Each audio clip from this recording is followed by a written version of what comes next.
Cool. So, basically today we're going to be making procedural buildings, which is what I was doing last week. But last week I was doing it in a dumb way, and today we're going to do it in an exciting way that doesn't take me 4 hours to make like a sloped corner. So the story of this is that I had just to sort of give a statement of the problem, I've got like 120 buildings in here. I can show you Newport City Gym. In this map that I've been making, you can see there's like a main island with a space elevator. It's got this residential district. It's got this financial district. It's got this kind of like central district around the space elevator, and then we have Rich Person Island, we have Industrial Island, and then we have Military Bunker Island, which actually connects to a whole underground complex, which has like a series of sewer tunnels. You can see I've just started building this, but that connects to all these other sort of like interesting areas that you can follow back out to the main area through those drainage tunnels. So I've got like, at least right now, like 120 buildings basically that I need to deck, and I don't have artists. So I basically want to auto-generate buildings. I don't want to do it like a roguelike where it's like procedural, like random in the game. I want to pre-generate them all at level editing time. I can just go through and like curate ones that look good, and then I want to save them all out, crucially, to static mesh assets, because those go through the cooking pipeline, which like optimizes things quite significantly. It gives you LODs. It gives you better just sort of like GPU resources, as opposed to dynamic meshes, which like by their very nature have like a simpler representation and like are a little more heavyweight on the GPU. Additionally, they're not like cooked into the scene, so they don't produce like distance fields or like other things that might be interesting to use in VFX. So my first thought for this was, I can generate these all in Blender. Blender has both like a Python API that you can write these things called ops for, which are operations, which can just take anything that you do in the editor. You can like automate them, basically make macros. It also has like a built-in node-based system called geometry nodes, which is also like pretty powerful. But I found it was basically like not quite enough for what I wanted to do. Partially because there's like a Venn diagram of what you can do in ops and what you can do in geometry nodes. They're not like feature complete bidirectionally, which was kind of annoying. Ops also is very tied to how the editor works. Like you can only edit a mesh if you select it and enter edit mode for it, which creates a lot of like annoying sort of like whole scene scripting things. It just makes the code more complicated. Plus, I'm just not familiar with that Python API as much. So I was like spending a lot of time learning. Oh, what are we doing, buddy? Yeah, did I wake you up? Oh, good guy. So, maybe if I had sort of become a Blender master, like I could have made that work, but like I'm really time crunched. I'm trying to get this sort of like early access build out before the end of the year. So then I was like, okay, option 2, let's get like basically into the Unreal game engine and just see what I can do internally in Unreal. Which ended up being a huge yak shaving adventure, because if you're not just like importing FBX files for meshes, but you're actually creating them like dynamically, it's not like a workflow that the engine really expects, and there's just so much yak shaving to get it to work. Like a lot of the subroutines that you need are not like exported correctly in the DLL, so there's like linker errors. There's like a huge amount of ceremony to initialize it. There aren't a lot of like helper functions to get the objects set up just so. You just need to basically like find the 30 lines of code that are copy pasted like all over their import tools. And then additionally, once I finally had the whole thing working and I could like dynamically produce these like mesh description objects that like actually describe a mesh and describe collision and can be set on like mesh assets that I was creating dynamically, it was still a very low level API. Like even just writing code to like extrude and like fix up normals and like, you know, sort of like do sort of interesting mesh stuff, I was like writing all of this like annoying, extremely low level code that was producing kind of derpy, like not very interesting looking assets. So I knew I was like, surely people are doing more interesting mesh stuff in Unreal and they're not dealing with this derpy stuff that I'm dealing with. How are they doing that? And the answer is that like I was in Unreal 4, in Unreal 5, there's a whole system that's way better. They call it experimental, but it's pretty feature complete. Hopefully it continues to get updated, even though I'm pretty sure that I think Richard Schmidt is the developer who added it. I think he's moved on and left Epic Games, but they seem to still be committed to it because it's so useful. It's called Geometry Script.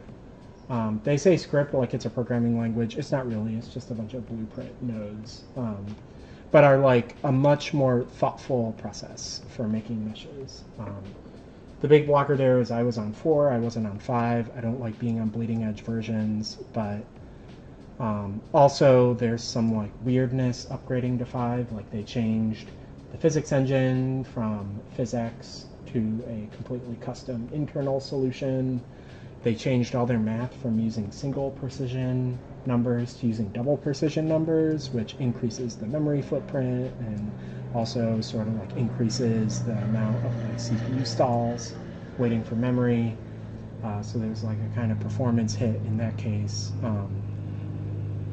So like I like just not having to deal with engine updates. I like being on like the last long-term stable version of 4 as opposed to being on this sort of like actively updated version 5. But having the better workflow and not having to deal with bugs that like might not get fixed unless you're on their like special version of 4.28 that they only expose to like select like developers and not just to like random solo indies like me. It made the most sense, I thought, like both as a workflow thing and as a like ongoing bug fix, like official support thing, to just bite the bullet and go to Unreal 5. So it took me about a day. There were like quite a lot of changes, but I've got the game mostly up and working in Unreal 5. I had to rip out some plugins that I was using that didn't have Unreal 5 equivalents, so a lot of my scenes are broken, and I'm gonna have to like redo them. But the core gameplay is all working. Like I can spawn into my scene, all the like basic stuff that you expect is working. All my enemies are working. All the rendering effects are working, like the water and the shadows, and I can even go into like these mecha spiders here. And if I enable them by default, you can see for the most part all my big guys are also working. I think there's something weird with this water. I should replace it. But like that was, I think, yeah, it's not looking right. Like the reflections aren't looking right like they were in Unreal 4. So still need to figure that out. But, you know, for the most part, everything is just good to go. So yeah, now we can get back to the like main event of the day, which is I'm going to go back to my minimal scene. And like basically what we're doing, actually, I think they have Unreal 5 has a better procedural grid than my grid. I've started using that by default. It actually maps it in the distance correctly. But, so, to give like a quick overview of how Geometry Script works and what we're going to be using, I have subtyped their generated dynamic mesh actor, which is their new type, which has this dynamic mesh component. And basically the way that this works, this is not like the old procedural mesh component. This is like an extremely powerful like tool that has like a million methods for creating meshes like in a bunch of different ways, like in a kind of functional workflow. And then I've added this bake to static mesh function because crucially, once you've got the dynamic mesh set up the way you want, you can actually copy it into a static mesh. You can just bake it out to an asset. That asset gets cooked during the cooking process. It gets optimized. And then when the mesh is loaded from a pack file, when you make a package build, it's just getting pre-cooked, fast to load, fast to render data. There's no dynamic meshes like in the final build. So these dynamic meshes are basically just to visualize the meshes in the editor while you're constructing them. You can also use the dynamic meshes in-game, and that might be like an interesting avenue to explore in the future, but because this system is still labeled as like beta quality and not release candidate quality, I only want to depend on it in my editor toolchain and not in my like actually in the game. Yeah, but there's some interesting stuff that we might be able to do with it like in the future. But so just to give like a really quick example of what you can do, you have this rebuild generated mesh function. I can say append box, which is a method which just puts a box into your mesh. And now if I drag this out into the scene, you can see we have a box. Bada bing. Here, maybe it might be, this might be weird given my resolution, but let's see if I can do like a split screen thing so we can see what's going on in the viewport at the same time as I am looking at stuff in the blueprint. Is this too smushed? This is like a lot of stuff going on my screen at the same time. Maybe it's better if I just like make this big and just drag this. Can I like drag this window or this tab like into... Uh-oh. Wait, where did my thing go? I lost it. Oh, it's on the screen. I'm trying to see if there's a way for me to like take this tab and like insert it as a new frame. I guess I can't. That's fine. We'll just have this like open like this. I think this is pretty good.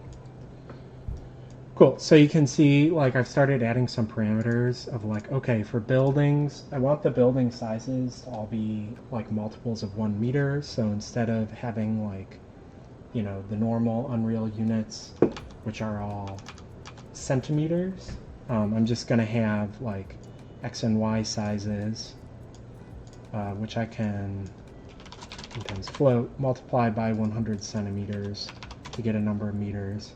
And then I can set that as the dimensions of this appended box. And so now, if I go into my scene here, I can change the number of tiles, right? And you can see it makes the box bigger. And like crucially, I'm not scaling this, right?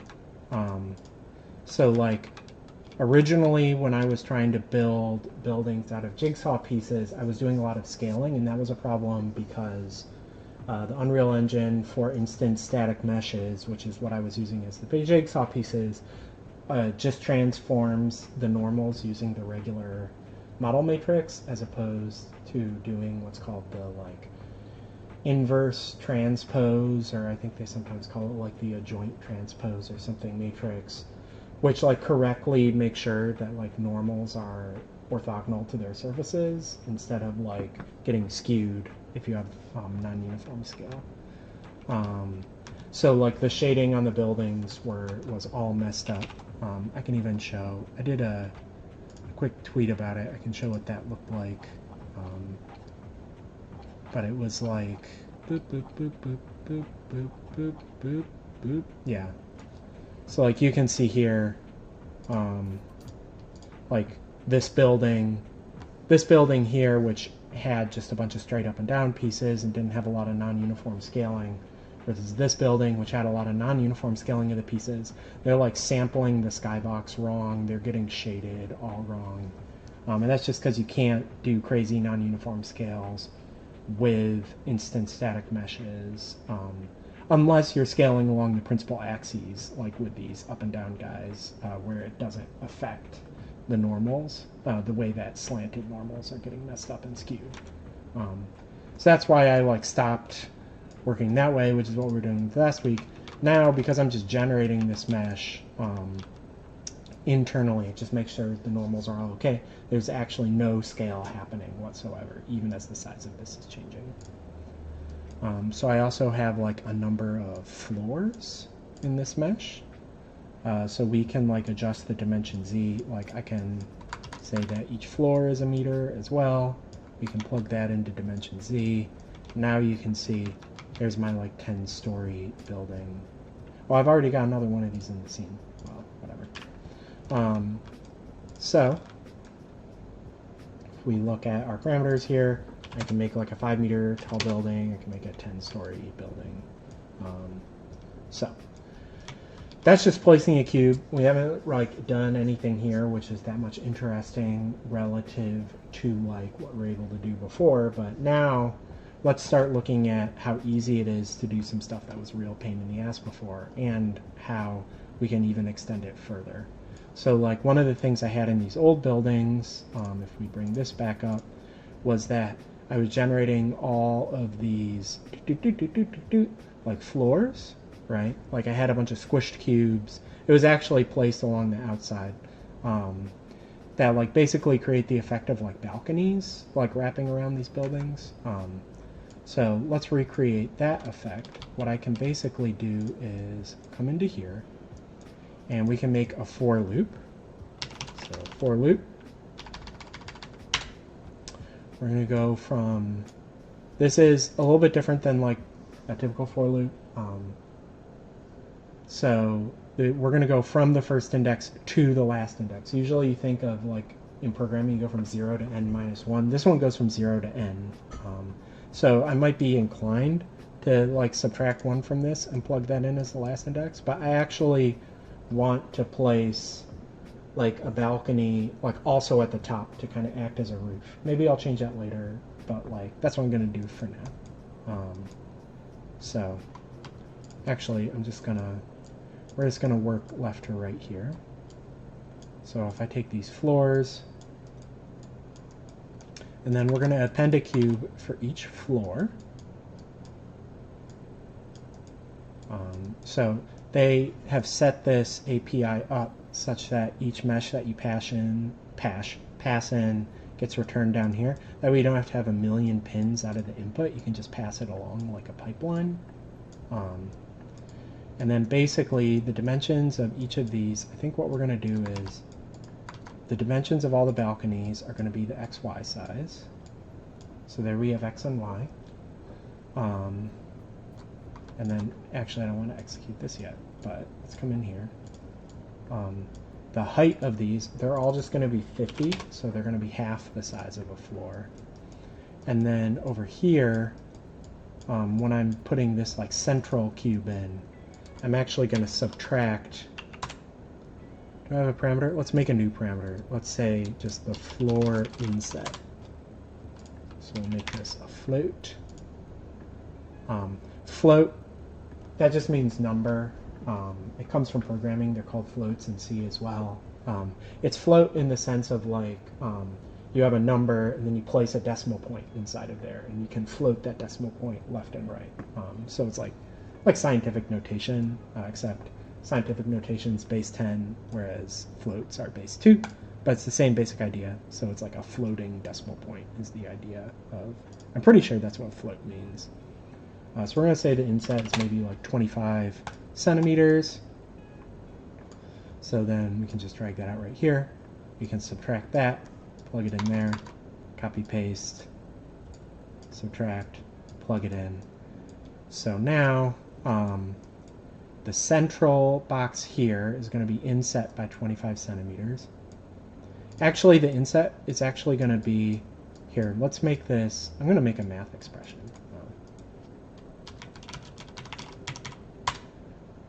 So it's actually going to be the input x times 100 minus 2 times the inset. Tile size times 100 minus 2 times inset. The reason for that is just actually there's an inset on the left side and on the right side, right? So let's get rid of all these extra nodes. Let's just say tile size inset x, copy paste this expression, tile size, inset, y, zip, zip, zip. Oh, why do I have this inset twice? I can just put that right there. So, just going to, it actually annoys me that I have to clean up noodles like this, but it's just the bane of visual programming. And now, inside of here, we can just multiply by 100, we get them, but we also need to offset it, right? Like we have this index, right? This is floor 0, floor 1, floor 2, floor 3. So they have a transform here. A transform is like position, rotation, scale. In blueprints, there's this like fun little feature where anytime something is a structure like that, you can say split, and then we'll split it out. Now we have location, rotation, scale. I can further split this location, split. Now I have X, Y, Z as scalar input pins. So we can basically take this index, we can multiply it by 100, right? So floor 0 will be at z equals 0, floor 1 will be at location 100. We'll plug this loop into here. Boop.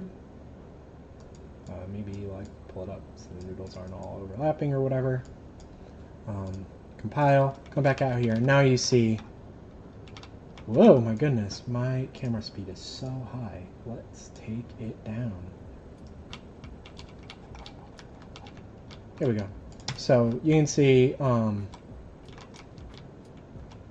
we've got all these floors, and we have that inset parameter now, so I can like inset it really small. I can make it large. I can actually make it bigger, which wouldn't make sense. But yeah, so we can pick an inset that we like. This is all totally dynamic. So this is what I mean, we're like, it's a dynamic mesh, so like in the editor, you know, we can change the number of floors, we can change the size, and because it updates very quickly, because it's just a dynamic mesh, but then we can bake it out to static meshes once we're happy with it, which is like the slower process, but you only need to do that once. It's like exporting it. Also, when we're just like preview playing the game, I can just jump in and we can just see it, right? I can like see how the gameplay feels. Right now I've set it up to just use, instead of having separate collision, just use the render geometry as collision. That's a little bit finicky. You kind of like maybe sometimes don't interact with the little nooks and crannies nicely, and it like hits the physics engine pretty hard. I'll have to think about that later, but for the moment it's good enough for testing. So yeah, we have now got first time chat, Joshua 4640. Hello chat. Hello Joshua. Thanks for joining. We are just to let you know, like making like a tool in our level editor that'll let us like make buildings really quickly. So you can see I can control the scale of it, I control the number of floors, and for how inset those balconies are. So just to review what we've done so far, we have a dynamic mesh. We appended a box to it for this like central area. And then we had a for loop, and we appended boxes for all the floors. Joshua 4640 says, ooh, that's neat. It is neat. I wish I could take credit for the system, but this is actually just a feature of Unreal 5 called Geometry Script that was added. And I'm really hoping that they continue supporting it, even though it's flagged as experimental, because I'm about to depend on it real hard to make my game without having artists. So the next thing I want to look at is like how to change the material so that the inside, or actually, here's another thing we can show, just to show how powerful this is. So because these are like a bunch of cubes, if I go inside of it, you can see there's a bunch of internal geometry. Right? So what do we do? How do we change that? Basically, there's another, this is starting to show like the power of Geometry Script versus just placing jigsaw pieces, is they have a feature here called, I think it's, Apply Mesh Self Union. So this is basically going to take all the loose meshes within this dynamic mesh, and it's going to union them together. So if we come in here, it looks the same, but if I go inside, you can see it did a Boolean union on all of those. So it basically just, Union is kind of like here. I can draw it for you. Oh, Fire Alpaca is my drawing tool. Oh, yeah, you're complaining about something. Actually, here, let me mute system sounds for everybody. System sounds. Great. So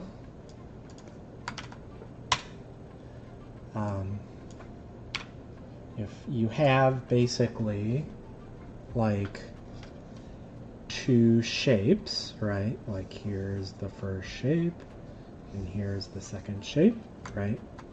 The union of these two shapes in what's called constructive solid geometry is basically finding all the points that are not contained within another shape, right? So it's like all of these points and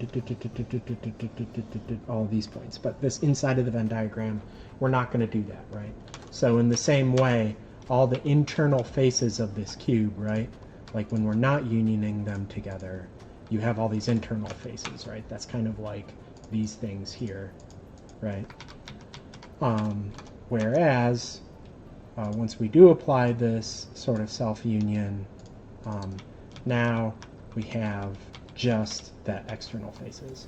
Now for this inside cube, it didn't have like edges and vertices at all these intersection points. So the CSG algorithm actually has to do a bunch of work to find and place those. It does what's called like, cutting. That's kind of expensive and it can create bad topology sometimes. So I've actually noticed if you have like a lot of shapes that these like booleans can get like really slow and expensive. So we try and use them sparingly. I also try and like not apply them while I'm working. I wait until like the very end if I'm going to union them together. I also noticed that like if I change this to like 100 stories, oh yeah, you can see it got unhappy. So like it just, whoop, where are we going? There we go. Go away, Mr. Log. Yeah, so you can see when I'm not unioning it, I can change this interactively and it's no problem. But once I'm applying that union, now it's like, oh, you're unioning like 1,000 shapes together? Well, that's going to be a real pain in the ass.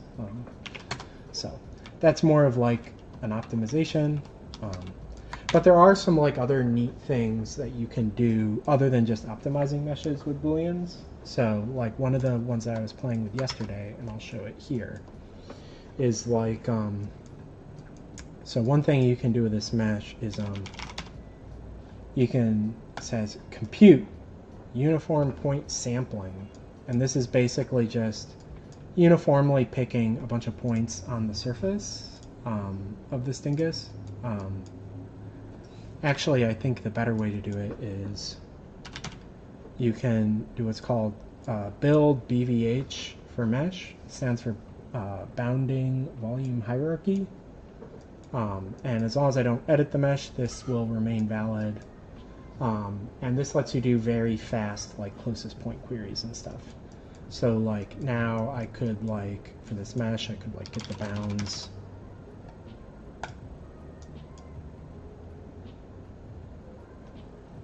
And if we split this, you can see we have like a sphere radius and a sphere origin, as well as like a box extent for this dingus. So also, can I get bounds just off of this? No. Anyway, or we could do like a for loop from like 1 to 10. And then we can, for this mesh, say like closest, what is it, surface? What is it? Compute point sampling, compute is point inside. Find nearest point on mesh. This one requires bounding volume hierarchy. For our query point, we can basically just say like random point on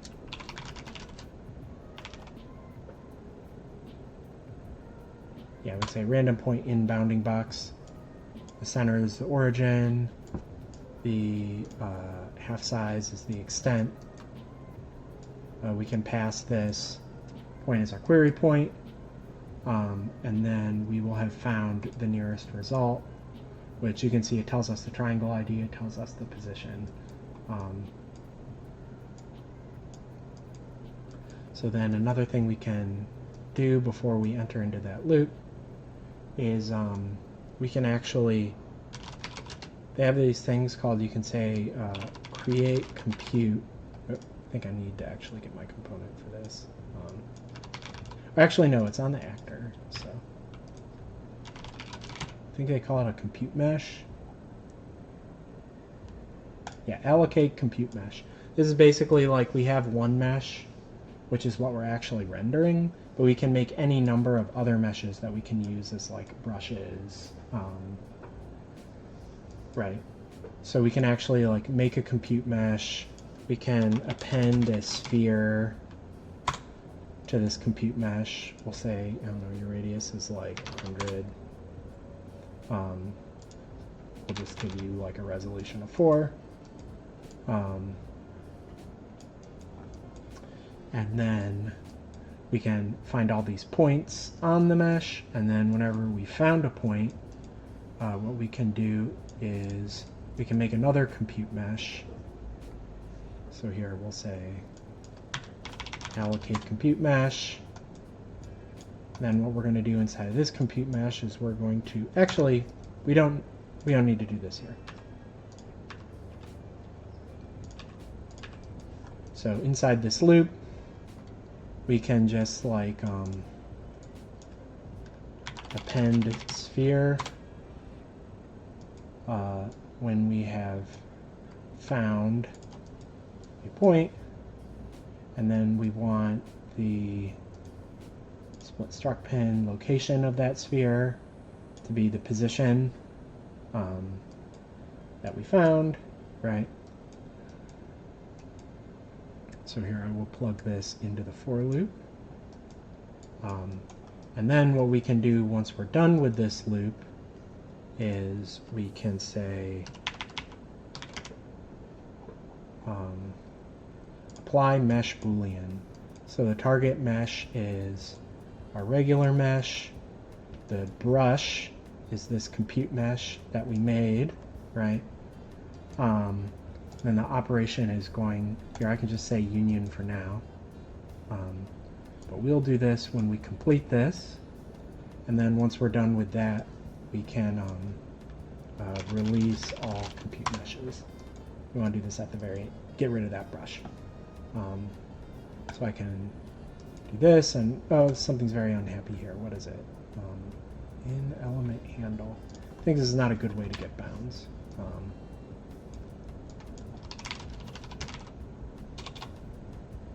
Get mesh bounding box. That sounds good. Split struct pins. Now we have the min and the max. Okay, so if we do add these two together, vector plus vector, and multiply by 0.5.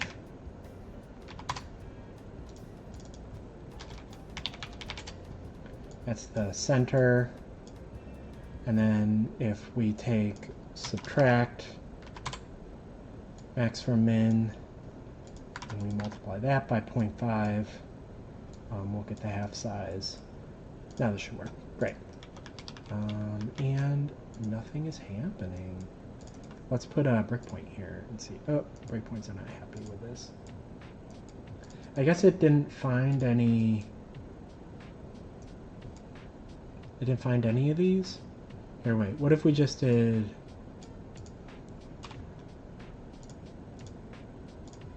Oh, I didn't actually link this up, did I? Zoop.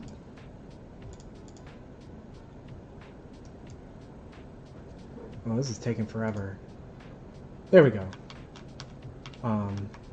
Although I'm getting a bunch of these like stacked up. That's kind of weird that they're all like. But you can see like it found what it considers to be a bunch of nearest points. What's happening here? So we found the BVH. We did a for loop after allocating a compute mesh and found on this target mesh all these like nearest points. For some reason it's stacking the nearest points. I wonder what's going on there.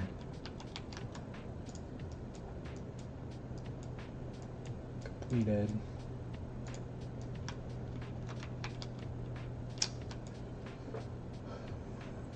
Here, let's do this a different way.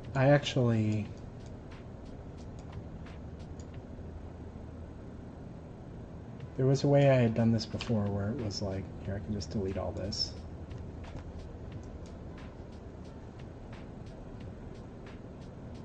Took a while. So there's like uniform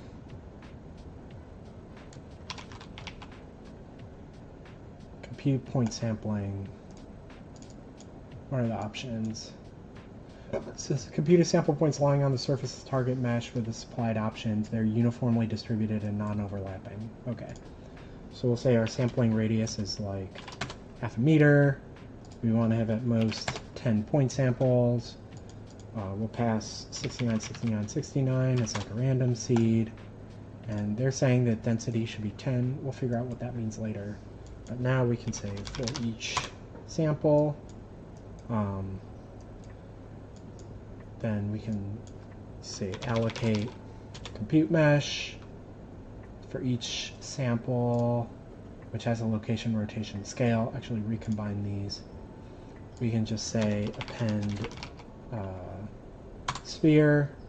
We'll make you a pretty low resolution sphere. We'll make you maybe have a radius of 75. We'll plug this transform in. And then when we're done with this, we're going to take our target mesh. We're going to say Boolean, apply mesh Boolean. Here's our target mesh. We're going to union them for now. And then we're going to say release all compute meshes. So we'll put this on complete. Click. Still taking a while. This Boolean, this like apply mesh Boolean must just be, it must not be happy doing 10 spheres out of like all of, I guess I've got 10 floors. Oh, how long is this gonna take? Let's find out. I may have made a huge mistake clicking that compile button. Well, we're learning the limits of this thing right now. Maybe it's better to like union and optimize the mesh before doing further Booleans. Okay, we'll look at the boy. He's being very cute in the meantime.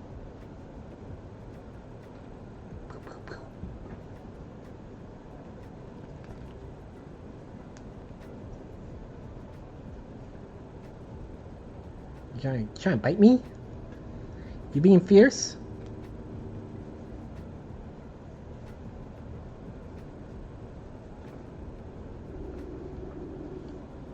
Okay, I'm gonna call. I'm gonna say that this dingus has frozen.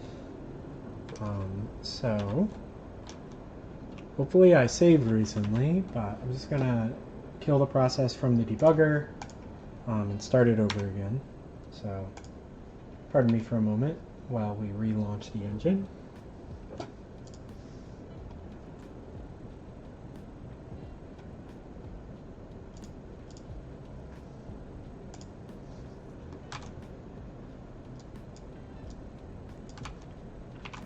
Oh, snap. I forgot to tell the Discord that we're streaming. Let me fix that real quick. Doop, doop, doop. Zoop.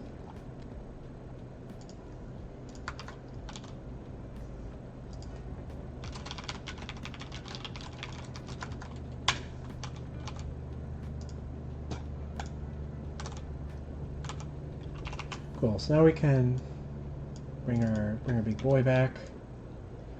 Where did we leave off with this?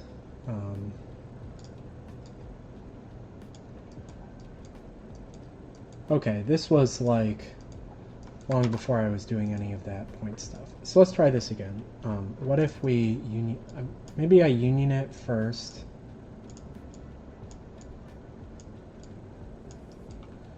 And then you can actually like simplify simplify to tolerance. So I'm just going to merge all the points that are like within a centimeter. This is once again all the cool like high-level mesh stuff that you can do that I don't have to write myself that makes this worthwhile. Oh, I lost the chat. There's the chat. And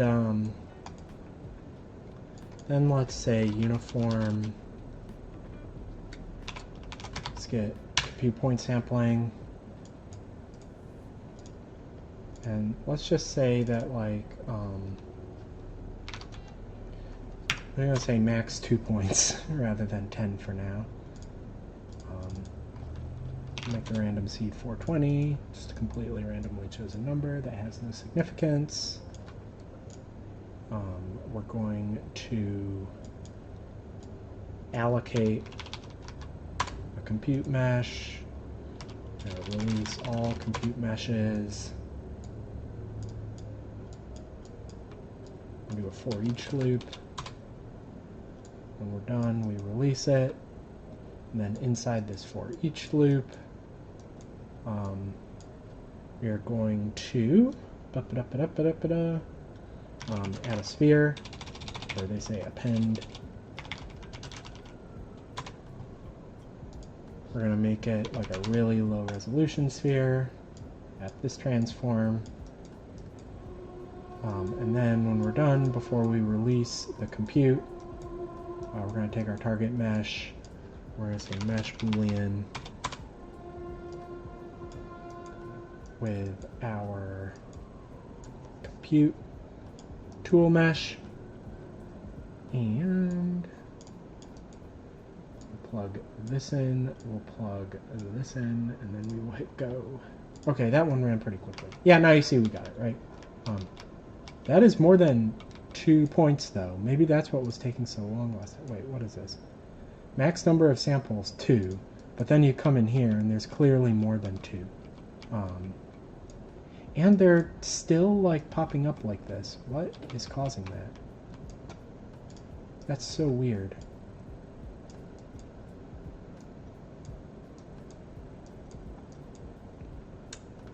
Well, anyway, I'm really baffled as to what. That must just be like something weird with the sampling. Yeah, it's got to be that it's sampling some on the balcony and then one on the inside. I don't know why there's so many of them though. Let's see, if I change this density to like 50, is that? Well, that doesn't make more of them. This is all very strange. If we increase the sampling radius to like 250. That doesn't seem to affect anything. If I change the max samples to 3, baffling. If I take that down to 50, now it's unhappy. Now it's taking a while. Oh, snap. This is gonna like... I need to like limit the size of this. I think I froze the editor again. I wanted to show, I had done this before, I had like played around with this a little bit and it seemed to be working pretty well, where you could just like plot a bunch of spheres on the surface and then change them to be subtract rather than union, and it's like you like blasted it with a bunch of holes like Swiss cheese, which is like an interesting possibility for my game, which is like an urban shooting game. Like we can like blast holes in things and then fill it with debris, and then when you shoot the debris, all the debris falls out.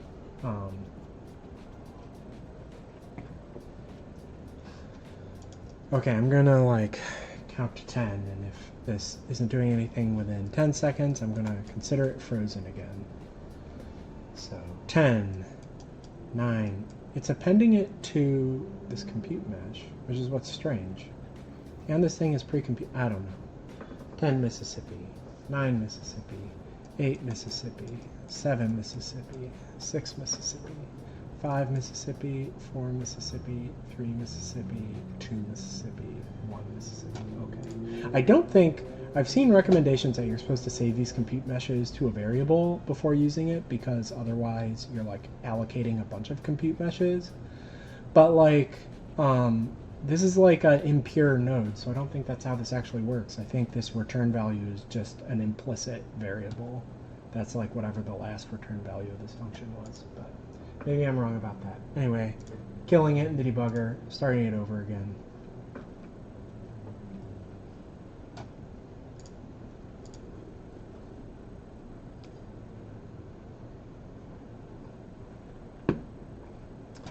You can't see it, but the splash screen is showing loading on my other screen.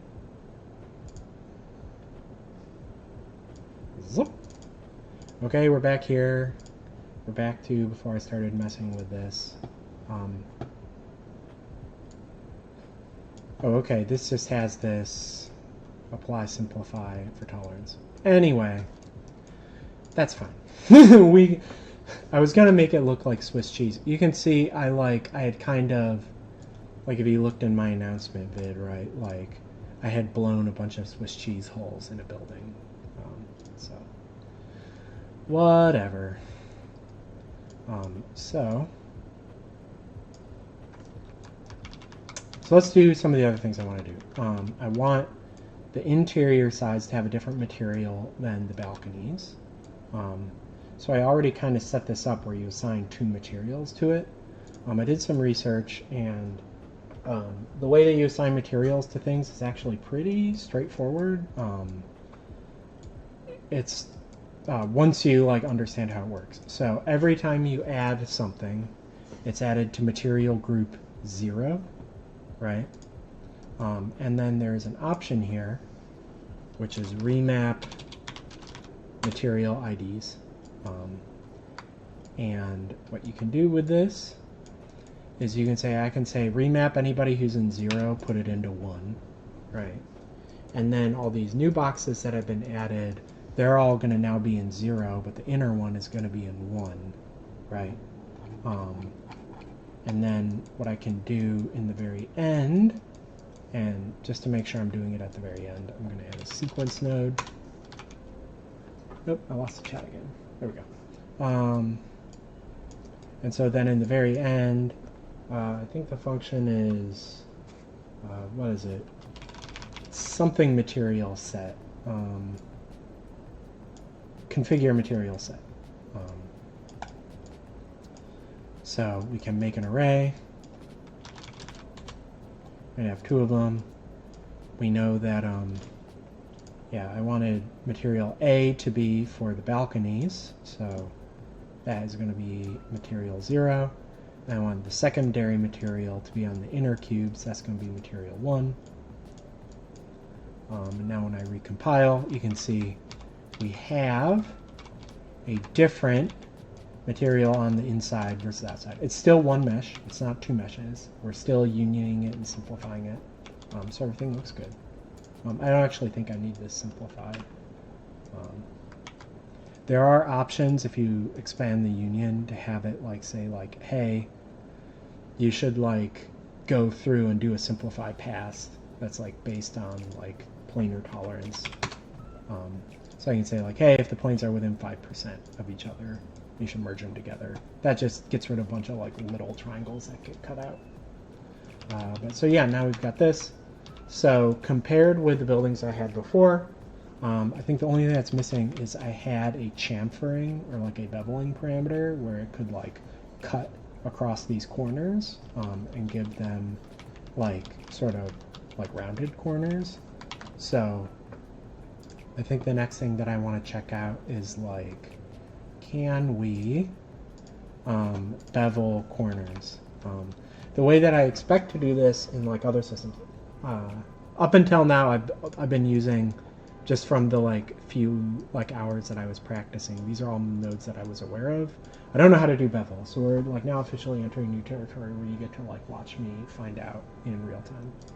But I'm pretty sure, let's just see, if I type mesh bevel, apply mesh bevel selection. So the description of this, apply a mesh bevel operation to parts of the target mesh using the bevel option settings.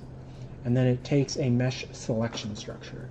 So I think, and the bevel mode is, okay, they've got some bevel mode, and they have some options here, bevel distance, material ID to set, number of subdivisions, how round to make it. This is all stuff that we would expect. Okay, so here, let's just go back to this point. We'll move all of this floor stuff down. So now we're just back to the inner cube, and all I want to do is bevel this inner cube section. So we don't want to bevel everything. I don't want to bevel these edges, right? And I don't want to bevel just like the corners. I want to bevel the 4 corner vertical edges of the cube. And like this takes a selection.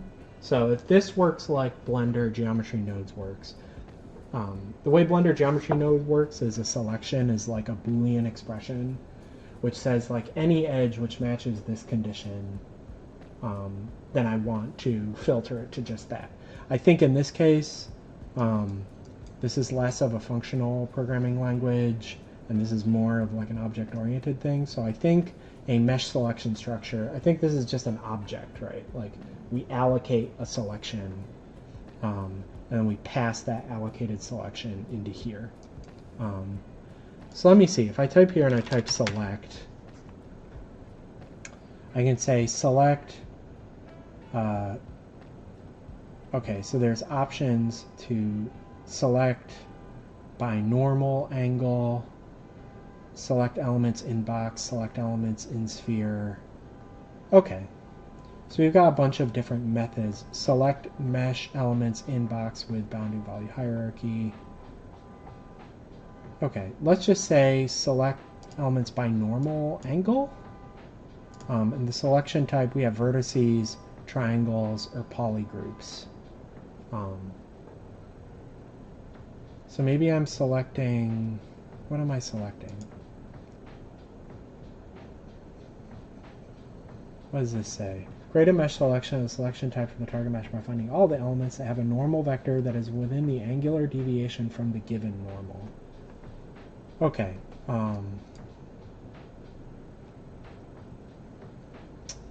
That's kind of annoying. I will kind of... I wonder...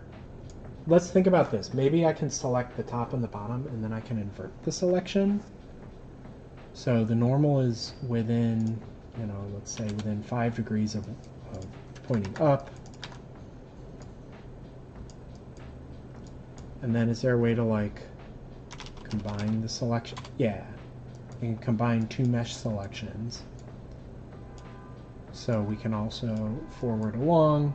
We can get everybody's within 5 degrees of -1, right? Plug that selection in here. Add, subtract, intersect. Okay, that's interesting. There's different ways to combine the selections. And then I bet I can invert this. Invert mesh selection. Great. On this target mesh, we gotta keep passing that along. And then if I pass this as the selection into bevel, I think this is what we're going to want. And like bevel distance, I'm going to set that to 10, maybe? So I think this is going to do what we want. Let's see. Oh no, this is not doing what we want. Okay, sort of. We have selected this top, and we've beveled that. This is like almost what I wanted. What if I didn't invert the selection? What if I just passed this selection in? Nope, that's still exactly what I didn't want. Why am I getting the same result whether I invert the selection or not? Only 2 connected. I'm getting the same result either way. This is really annoying. If I didn't specify a selection, would it bevel all the edges? No, it's beveling none of the edges.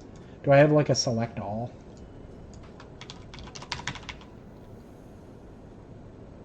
Create select all mesh selection. So if I do this,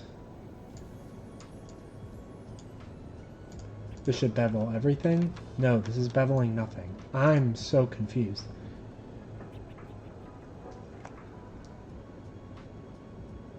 Target mesh, triangles, we select vertices.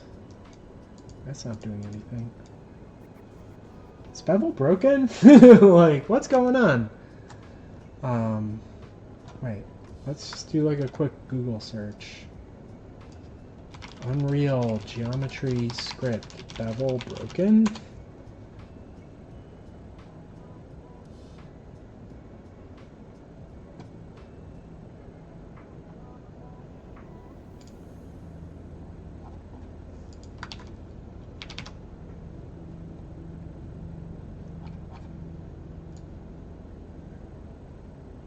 Okay, so this is where they're like doing an example of beveling. Geometry Script and still is beta. I have noticed some CAD models with sloppy geometry causing artifacts in 5.3 and crashing in 5.4. Okay. So it's not buggy. I mean, if it was buggy, it would just crash. Let's get rid of these. So wait, what's... Here, I'm still selecting binaural. Here, let's get rid of this. Just plug our target mesh in. Bevel mode. All polygroup edges. Okay, that bevels everything. Great. Now if I invert the selection to be nothing,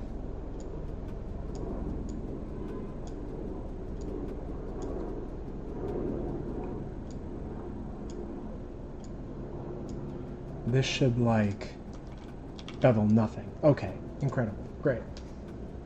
I guess this was the option that I needed. So let's bring this stuff back.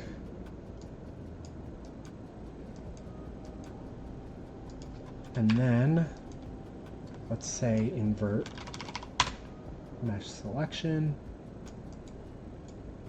And then let's go and plug the selection in the target mesh in. And, wait, this bevel mode changed.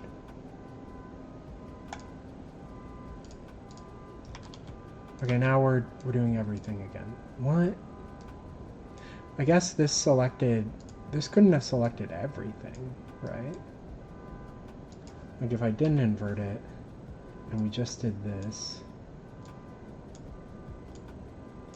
does this only bevel the top? Nothing is getting beveled. I'm so confused. Polygroups? Nope, that doesn't do anything. All polygroup edges. Oh, okay. That's all polygroup edges as well. Okay, so now you can see we've selected everything. What is a polygroup? Anyway.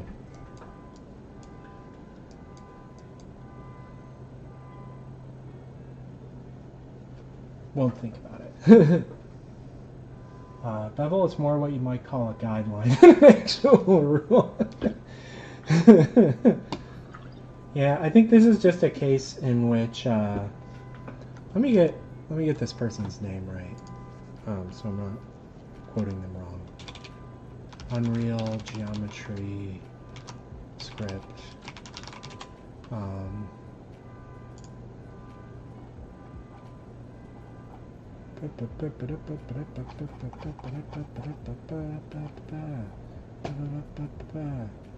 Yeah, that's in the documentation.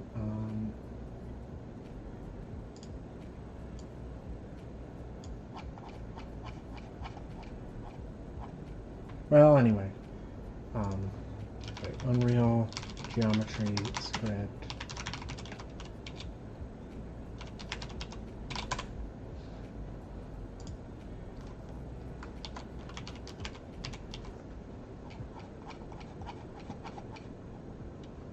Yeah, it is Ryan Schmidt. So, I believe this is a case where Ryan picked a bunch of jargon, which is different than the jargon that I would pick. I think they have an actual degree in this stuff, and I'm just like a hacker, so they're probably using the right words, and I'm probably just using words from Blender or Maya that have gotten stuck in my brain. So eventually, after I use this for a while, I will understand what all polygroup edges means. But so if we select all the faces pointing up, all the faces pointing down, we combine those, and then we invert that selection on this target mesh. Wait, selection A, selection B. And then we apply a bevel to that inverted selection. We should get just this. No, we're getting everything again. I am going insane.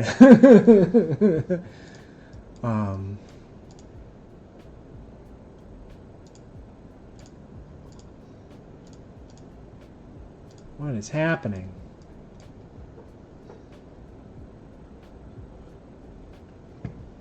Yeah, little guy, are you also confused?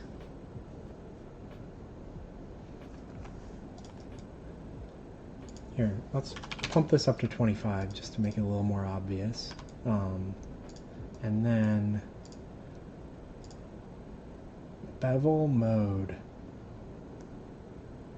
Maybe this is explained in code. What is this? Geometry script mesh bevel selection mode. Let's see. Geometry script mesh bevel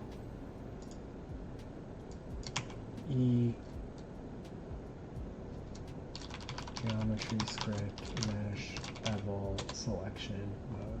Can you find it? Okay, here. I can pull the code editor in. We've got documentation, but it only exists in the header files. So what does this say? Convert the selection to triangles and bevel the boundary edge loops of that triangle set. Convert the selection to polygroups and bevel all the polygroup edges of the selected polygroups. Convert the selection to polygroups and bevel all the polygroup edges between the selected polygroups. Okay, so I think we want triangle area. And we want to select triangles.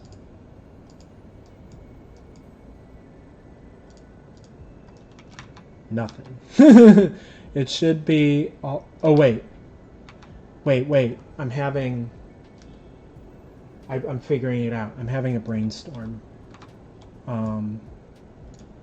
Okay, I don't know why this isn't working, but if we selected the top and the bottom and we added those selections together, nothing's happening. Wait. If we selected just the top selection, target mesh. Okay.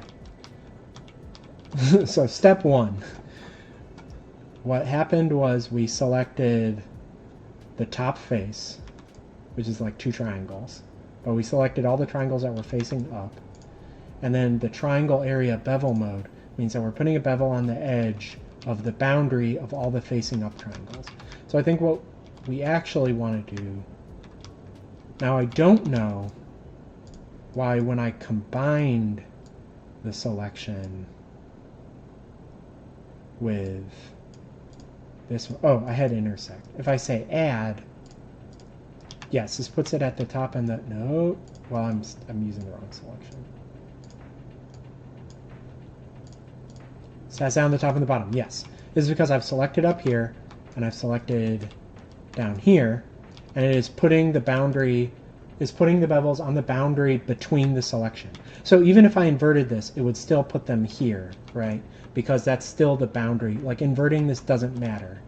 So like what we actually want to do is select the front face and this back face and the top and the bottom, right? That will, wait, this is annoying.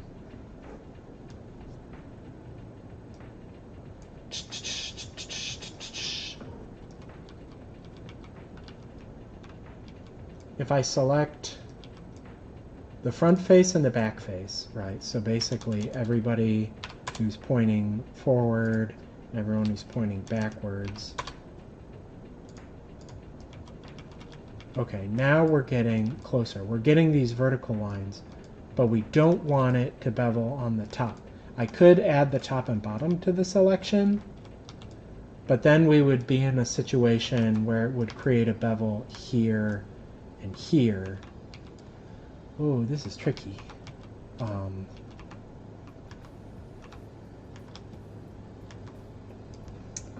The way that they've defined bevels, I don't know if I can place a bevel just on this edge. Maybe there's another bevel function. Let's see. Apply bevel. Apply bevel selection. Apply mesh poly group bevel. So what does this say? Apply a mesh bevel operation to all poly group edges. Okay. I think I need to know what a polygroup is. So let's look in the code for like geometry script poly. Missed opportunity to call polygroups polycules.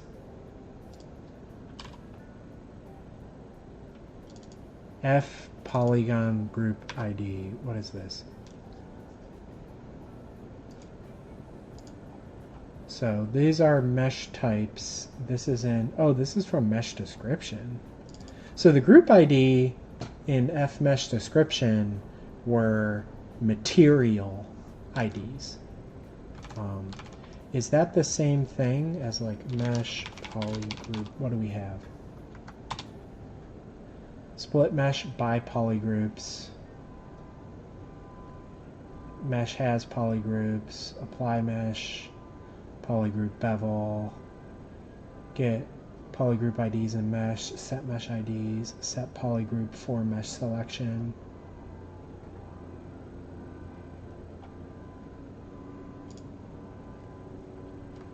Set a new polygroup on all the triangles in the given selection.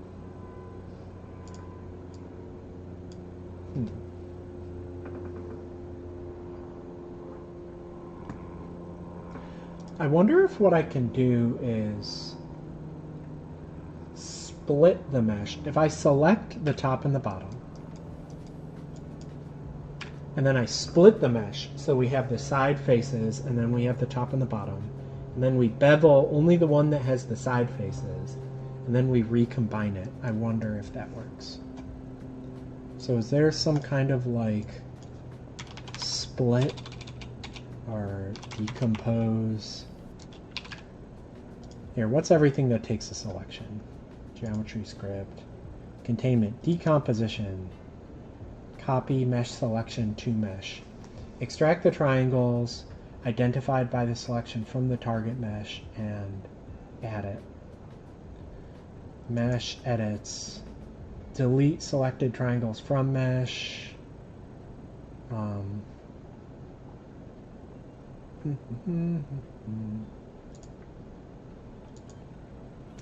So here, let's just take this, set polygroup for mesh selection. So we've selected the top and the bottom, added those selections together, and then in the target mesh, there's group layer structure.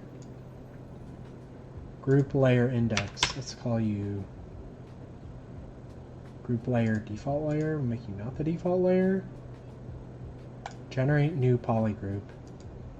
Let's just ignore this for now. Defer change notifications. Okay, so set polygroup for mesh selection. So we have set the top and the bottom to be a new polygroup.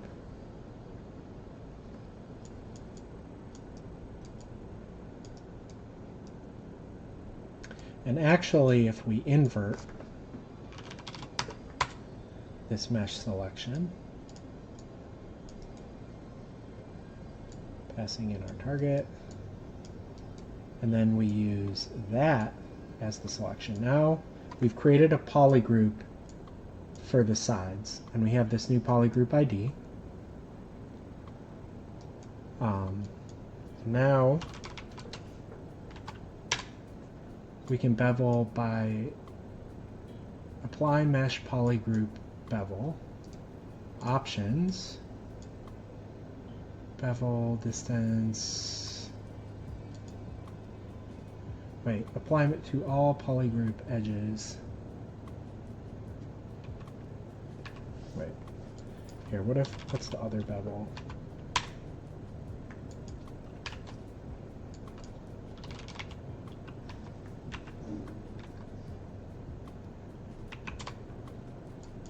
Bevel mode, all polygroup edges. Bevel all the polygroup edges of the selected polygroup. So we have this polygroup here, we can select that.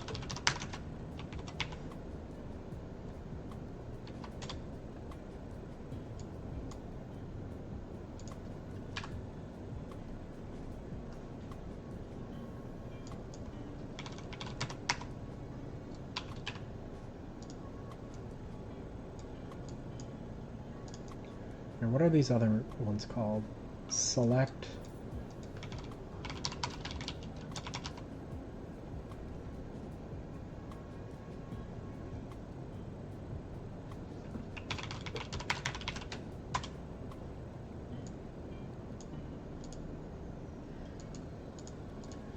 How do I select just one polygroup?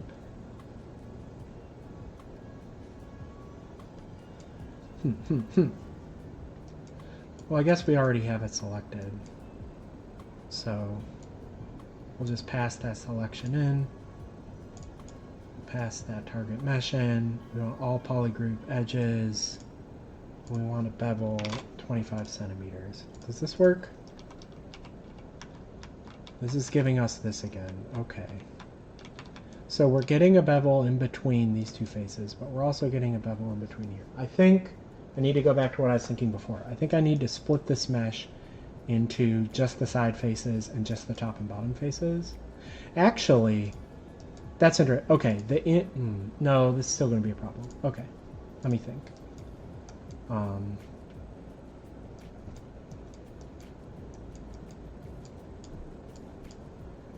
So we can extract this into two meshes, right? So we can combine the top and bottom.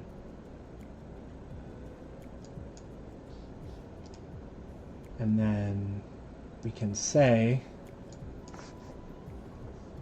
geometry script, not subdivide.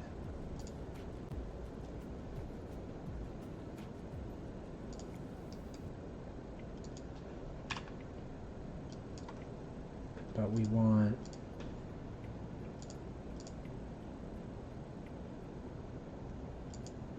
mesh selection. Okay, there's decomposition. Copy mesh selection to mesh. So here's our target mesh. Copy to submesh. So let's make some compute meshes.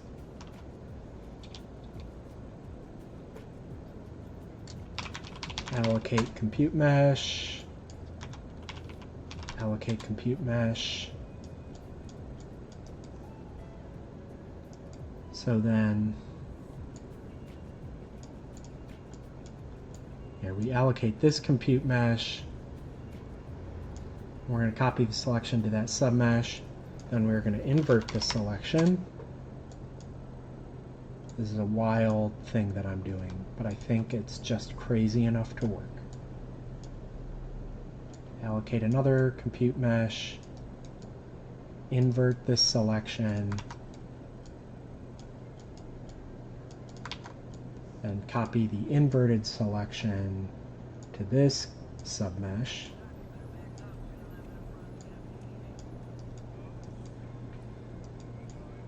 Then, okay, so we have selected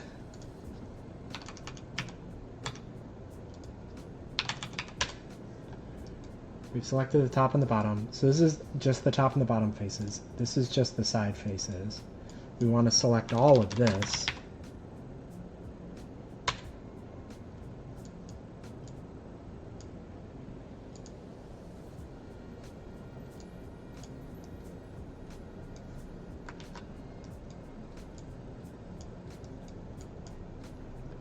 And then we are going to bevel that. So target submesh, selection, triangle area, go. And then what we want to do is delete all the faces in our current mesh and recombine these two together into our current mesh. Let me continue to get rid of this.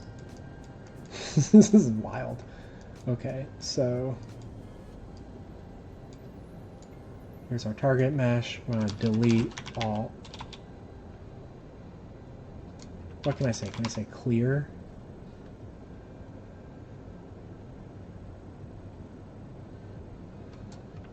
Remove. Okay, let's see. Geometry script. Mesh edits. Add, append, delete, discard, set all. Delete triangles from mesh. Triangle list. Nope, that's not what I want. We want geometry script, mesh edits, delete selected triangles. Okay, so then we will, in here, select all.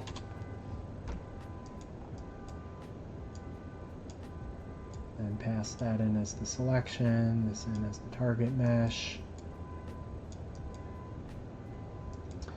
And then we want to append another mesh.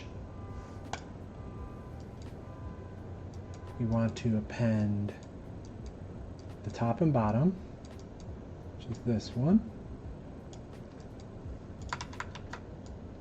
We also want to append into our mesh this one. And then we want to release all the compute meshes.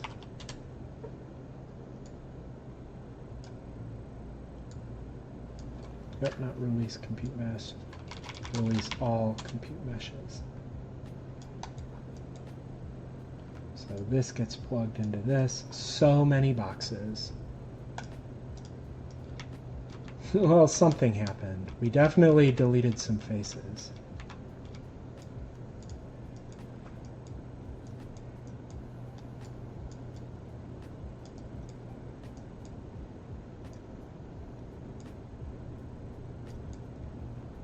What did we do?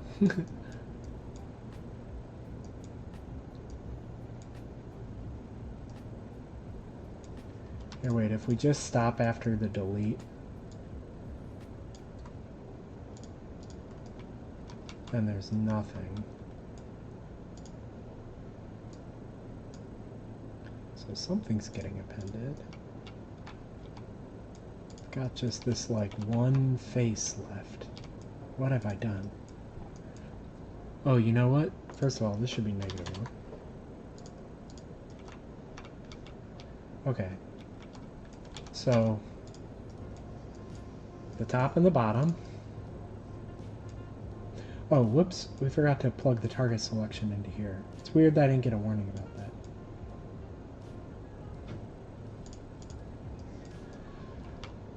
Okay. I actually have determined a problem with this. Like, one, obviously this isn't working, and I don't know why it's not working, and that's annoying.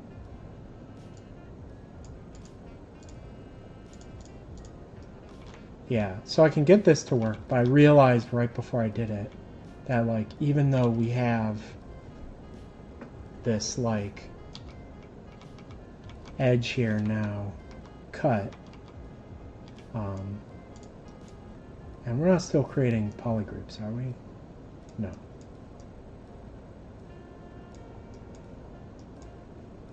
Delete selected triangles from mesh. Here, let me skip this for now.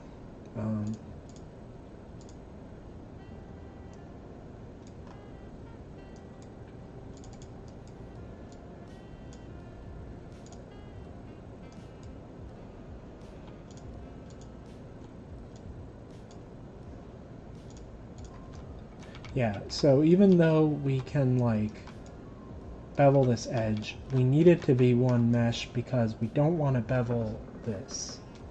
I wonder if it like just sort of like only supports full edge loops.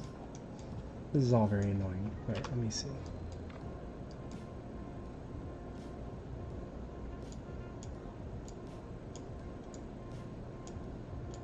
I'll just plug through that again. Is there just no good way to do this? It feels annoying that I can only select faces and then only do loops around the faces. So I can like only bevel loops and not just like arbitrary edges.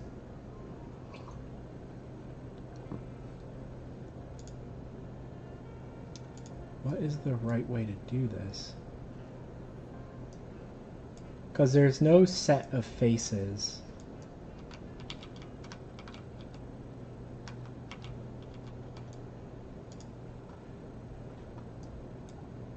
Here, we'll delete all this junk that I just wrote that we're not going to be using while I think about this again. There's gotta be. I believe there is a way to not just bevel loops, but also just bevel these individual edges. Let's find a way. Here, let me just have some more coffee. Maybe that will help my brain work.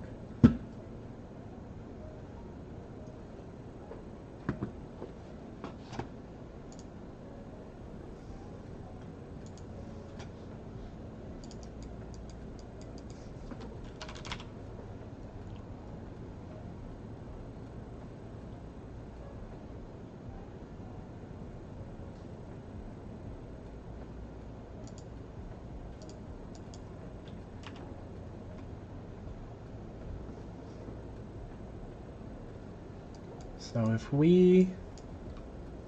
Here, let me bring some of this stuff back. Let's go back to what we were doing just with selections before. So if we select the top, we select the bottom, we combine those selections together, and then we... Oh, excuse me.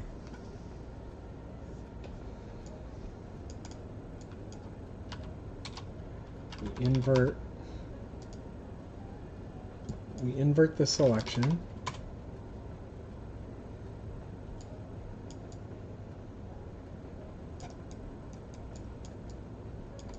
And then we make that a new like polygroup.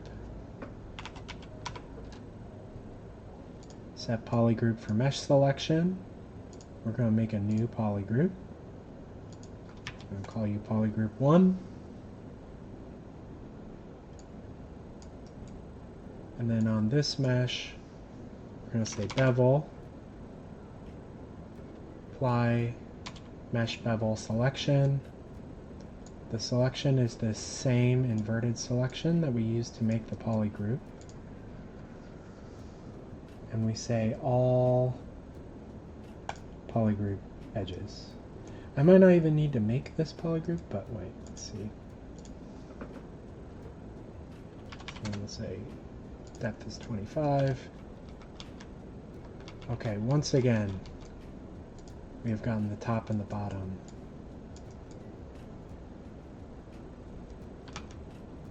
Where was that polygroup selection though?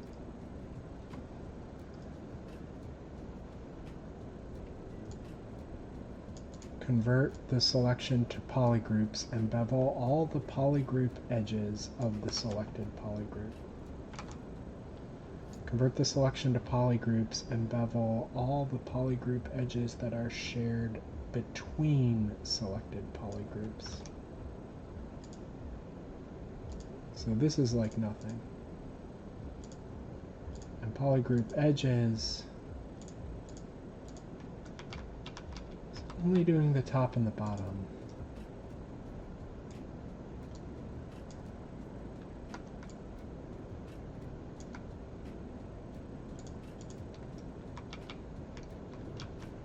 This is beveling like everything.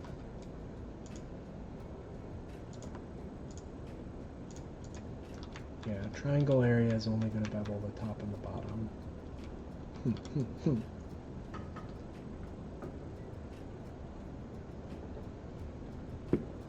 Wonder if there's another way to do this.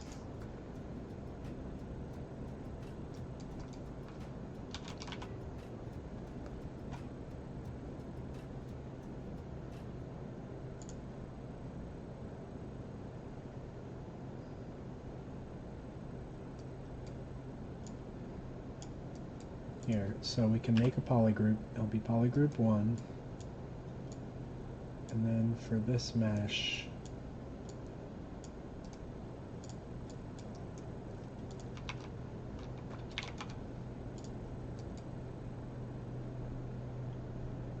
divisions, round weight, fully contained.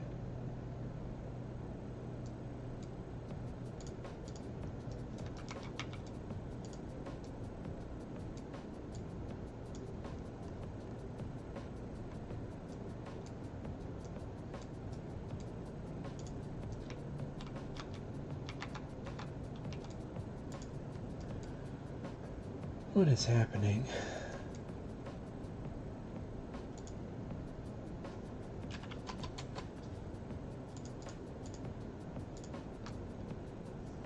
Oh, I forgot to pass this target mesh in. Is that the issue? Okay, yeah, so this is the same as before. It's just beveling between polygroups. But polygroups are faces.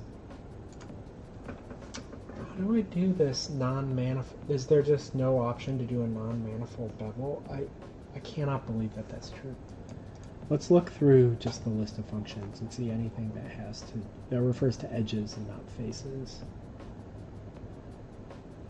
Geometry script.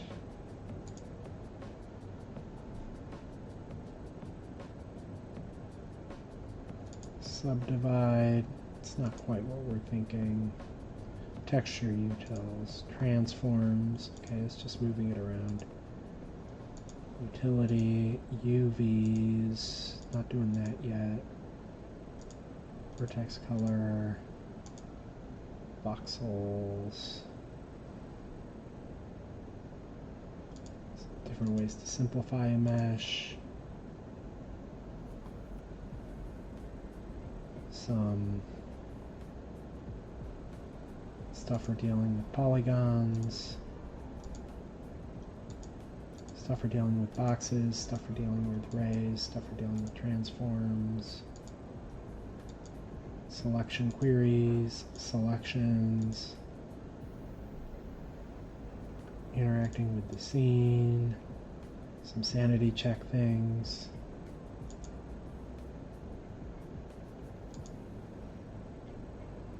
Primitives. It's just appending different primitives. Append simple extrude polygon. Append sweep polyline.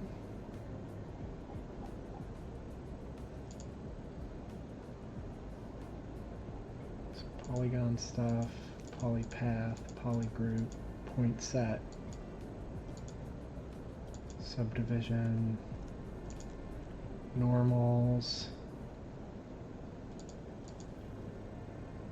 apply mesh bevel selection, apply mesh disconnect faces, duplicate faces, inset outset faces, linear extrude faces, apply mesh offset, set shell, group bevel, selection sampling queries, geodesics, editing the mesh, math materials, list utils, deformations, decomposition,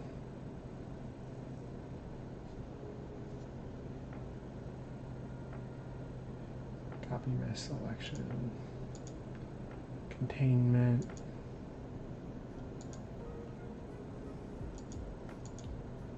comparison, collision, booleans, baking textures, and creating new assets. So, okay, here's my new thought. My new thought is we can select the top and the bottom. Great. Then we can take our mesh and we can, was it remove face, delete,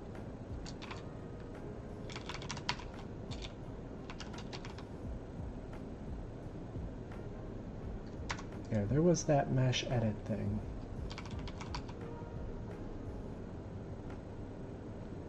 I think this is so stupid, but what I'm going to do is delete the top and the bottom. I'm going to bevel it, and then I'm going to fill holes. Well, fill in the top and the bottom after I've beveled it. So let's delete, should be mesh edit.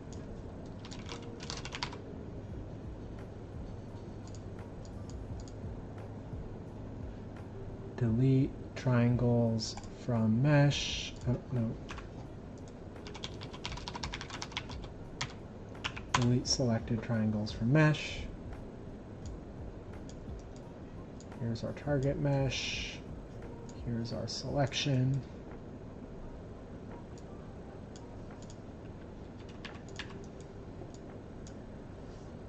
Then our new mesh, we're going to select all.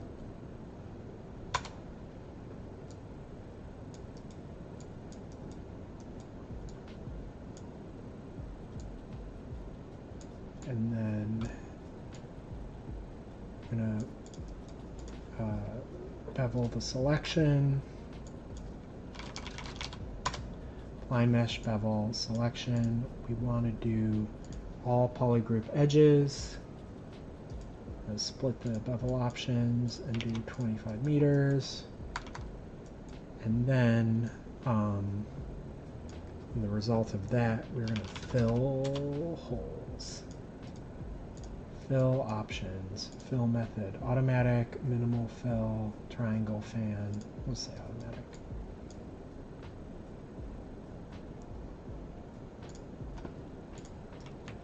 There we go. Finally. Finally. How much work was that, folks?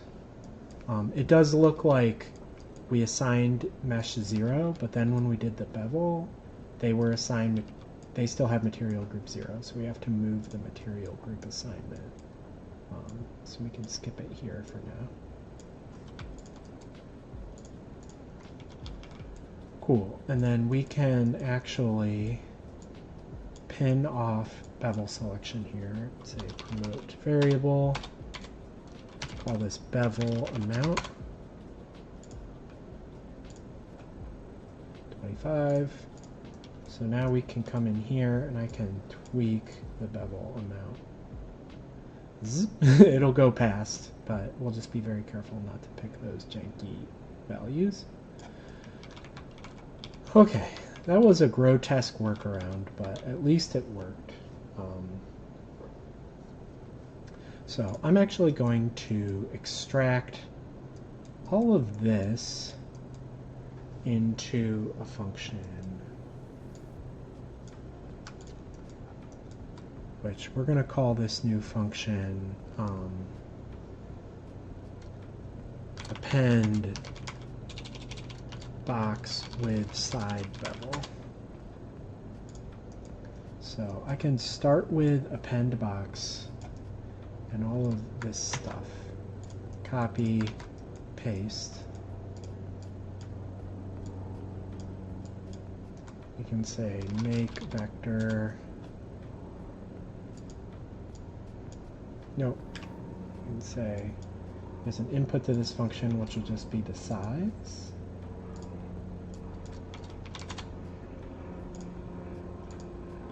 We will default to 1 meter,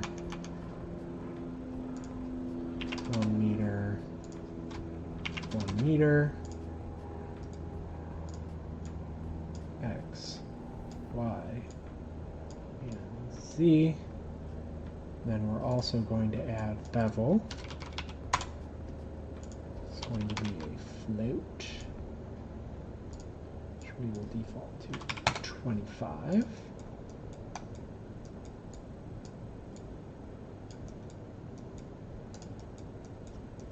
So then we can plug that bevel into here.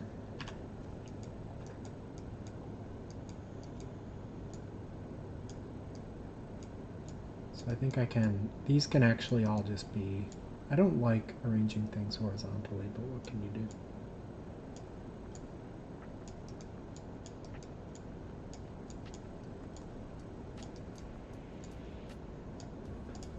I think you can actually just say like get bevel.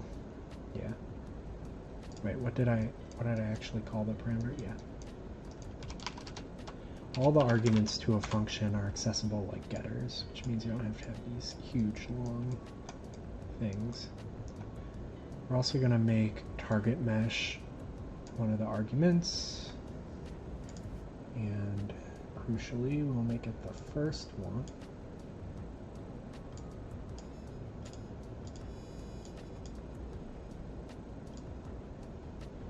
Zoop.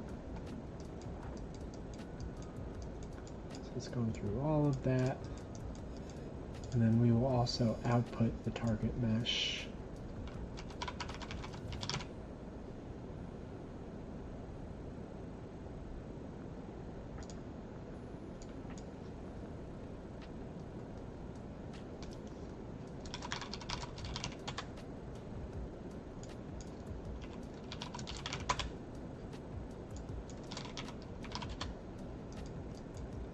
This will be all the way over here. Boop. Okay, so let's see, make sure this does everything. You give it a mesh, it's going to append a box. Actually, what we should do is allocate a compute mesh.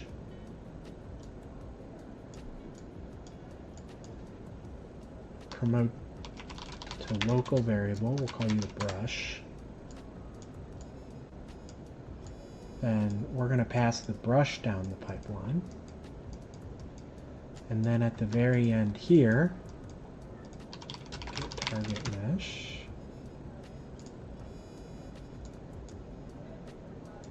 Actually, we don't want target mesh. Oh yeah, this one we want. So append mesh. The target mesh is the result. But before that result, we want to release the compute mesh. And the compute mesh we're releasing is the brush.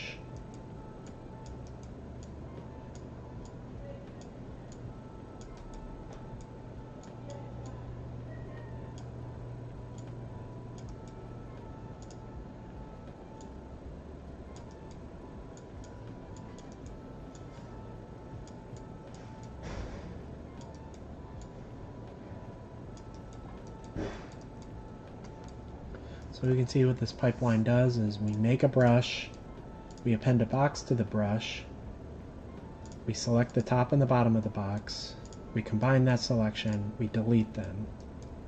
We now select everything that's left over, we bevel it, we fill the hole, we append the brush to our result, and then we release the brush and we return. So, now, we don't need any of this. We don't actually want the box here. What we want is append box with side bevel. Target mesh, split the size, that's X, Y, C, and then get bevel amount. Pull this arrow over. Now we've got that. There is one thing I want to do here though, which is have a branch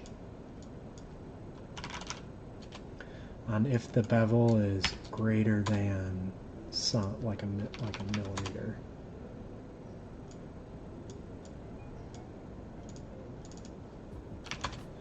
it's greater than a millimeter, we do all that stuff. If it's not bigger than a millimeter,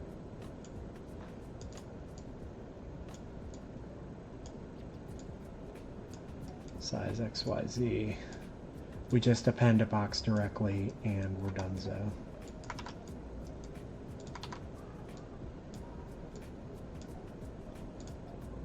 So now if I try and give this like a negative amount,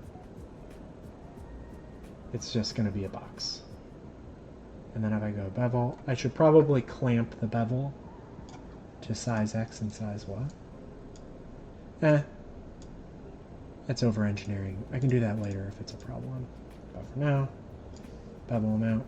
Boop, boop, boop, boop, boop, boop, boop. Handle negative values correctly. Don't worry about big values. Now I've got like a general tool for making these. I think the last thing we need is for this to also take a offset, which is a vector. And split struct pin, split struct pin. Actually, recombine struct pin, recombine struct pin. Instead of calling this offset, let's call this transform. Make you of type transform. Drag you up. We'll just plug the transform into these.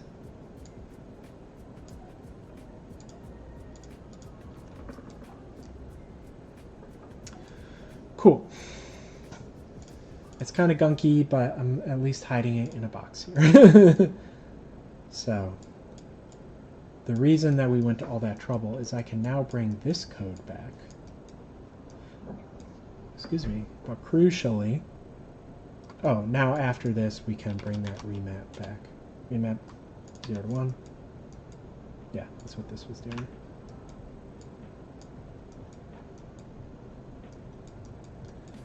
Then we can add those floors, but instead of just appending a box... Oh wait, why is it doing a union in the loop body? Insane. Bad, very bad. Okay. That might have been why we were crashing earlier. Anyway. Here, let's just treat that union as like a final step.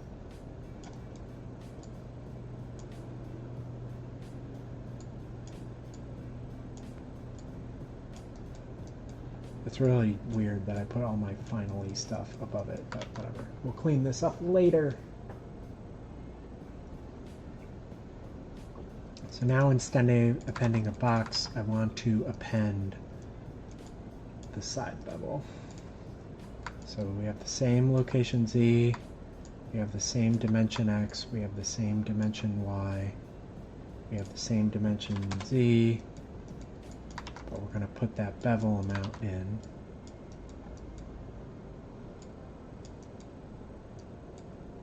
That's all the parameters we need. But we also need to plug in the target mesh.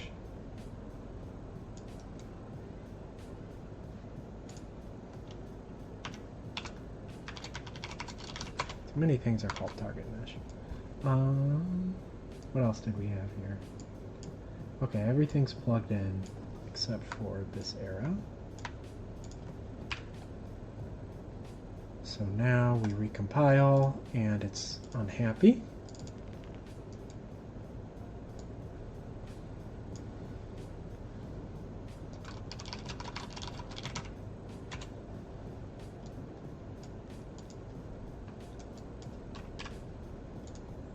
That's because that little name ambiguity that I fixed. Okay, something has gone very bad.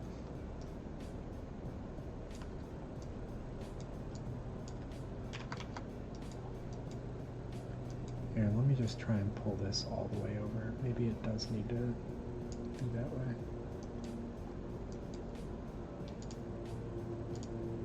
No, that was fine.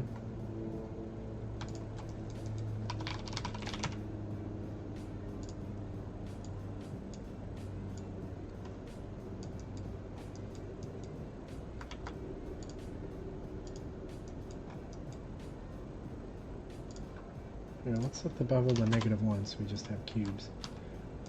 Okay, I've plugged something wrong in.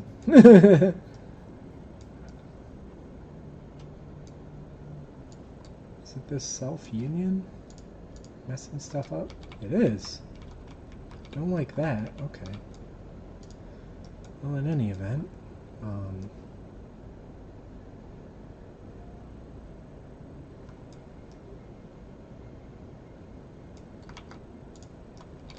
why are we only getting the one? There should be two, right? We should have all these floors. Oh, I'm not actually... forgot to pass. No, I did pass that in.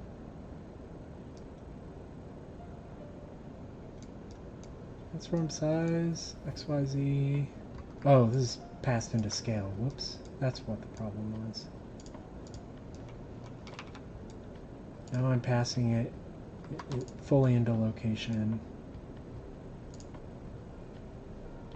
And I should be passing it into the Z parameter. I just noodled this up wrong. Oop. Okay, great. Love that. Don't care. Z. Zoop. Zoop. Okay. So now we've got these floors that we had before, but if I increase the bevel... Zzz, awesome. Look at that. And it looks good. I don't need to change the bevel distance for the inside or anything. I just reuse it, so that looks great. I might express this as like a bevel ratio of the smaller tile size, but we can get to that later. And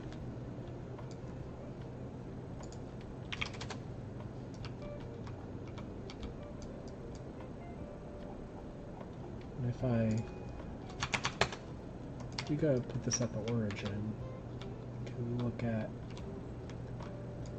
here, let's make this like even sized. Okay, so the bevel distance, the like 100 here, actually just refers to this distance, right? It's not this distance. That's interesting. I think that's more useful to work with anyway. I won't have to do any trig. Anyway, look at what we've done so far. And actually, now that it's set up that way correctly, I can bring this union back.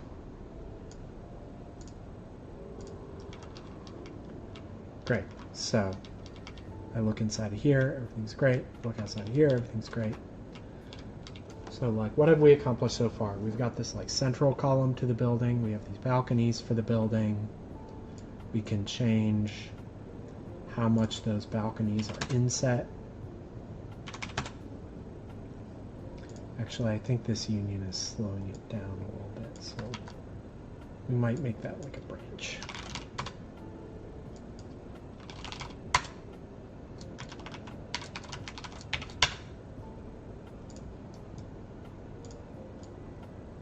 Apply union, true, don't apply union, false.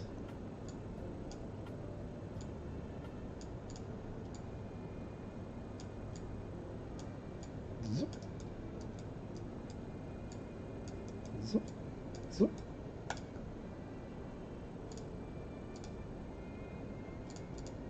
And now we can selectively turn that off to make things faster. But, so yeah, we can control the bevel. We can control the size horizontally. We can control the size vertically.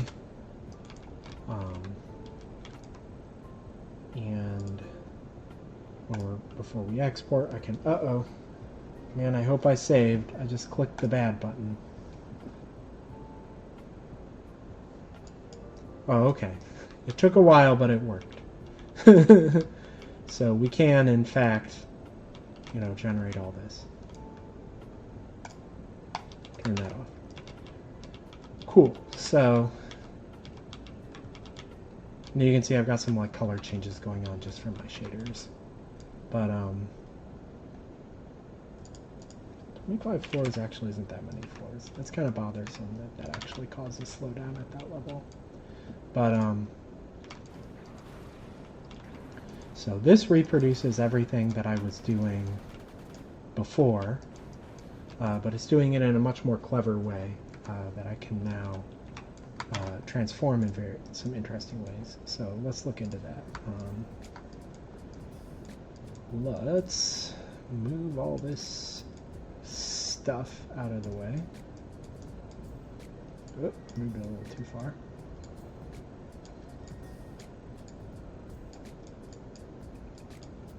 That's the before stuff, that's the after stuff. Now we've got our own little stuff in here. I think there are some like deformers that we can apply. So twist, Perlin noise, math warp, iterative smoothing, flare, displace from texture, displace from per vertex vectors,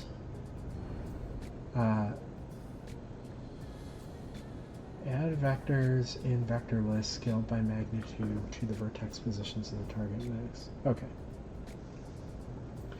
And then this one is applies a bend warp. So I think flare would be how we could make it like flare up at the top. Let's see. So these are percentages, I guess. Yeah, look at that.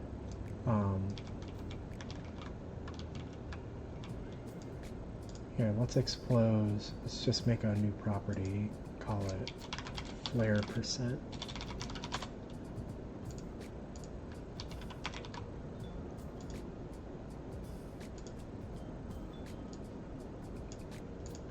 Get flare percent. Boop boop.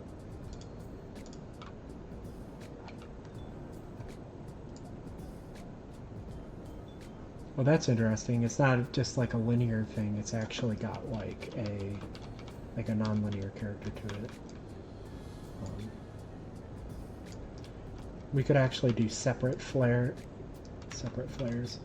Actually, the height of this flare, that's going to be floors float times float times 100. Is that what we want?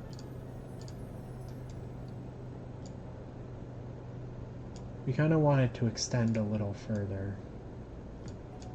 Let's say like floors plus 1.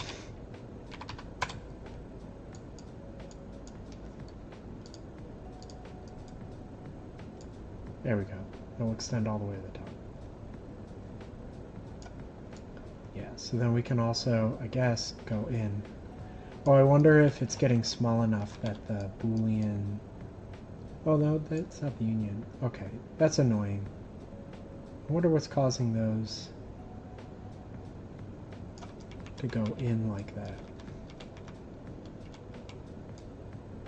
It is annoying that like this offset and like this offset is actually quite different. I might not actually use this flare deformer, but just for funsies. Okay, I can change the position of it, so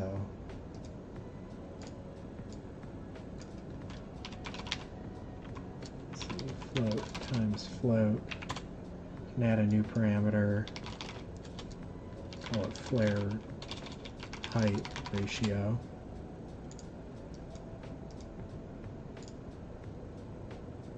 Location split.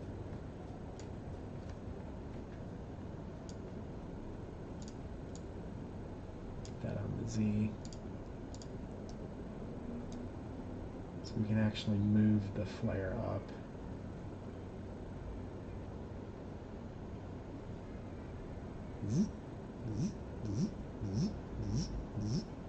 That's an interesting effect.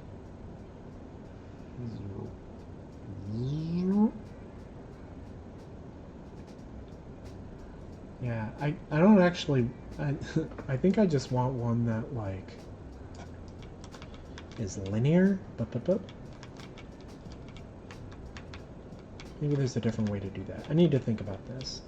I think I need to like maybe distort the core and then from the core compute and figure out these offsets so that the balconies are all consistent.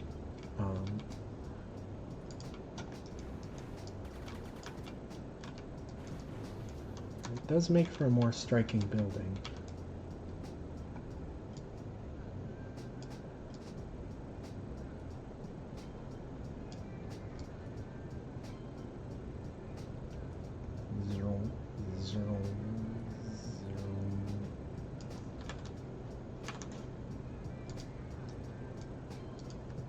Yeah, I think some of the other ones I was looking at were like Twit, or the other, whoops, Blend Flare, Twist.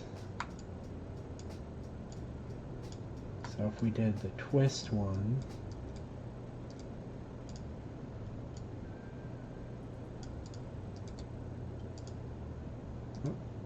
split, split, location Z, promote to variable, twist angle,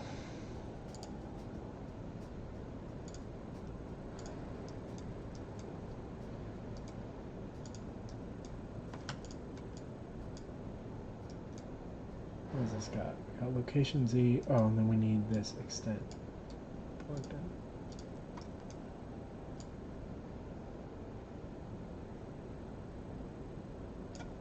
That's weird. Oh, I've got this ratio set crazy. There we go. Yeah, here we go. So we can like twist them all.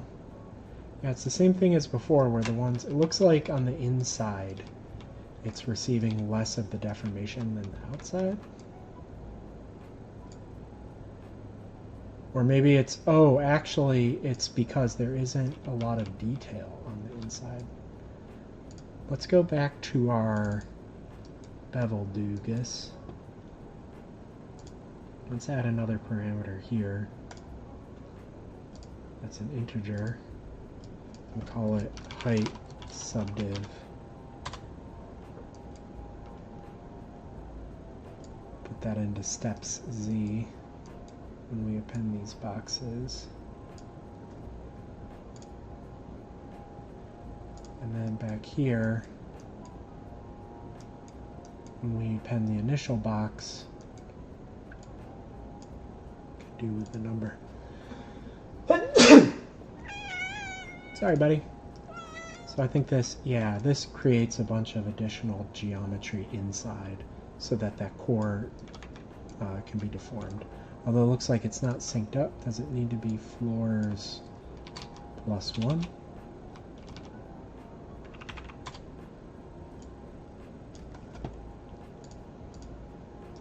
Well, it's even less synced up. Maybe we do like int times int. Actually, we can just do like floors plus floors. Anyway. This is a very cheap way, it seems, to make stuff look cool. You can like twist to the top of the building. Zoop, zoop, zoop.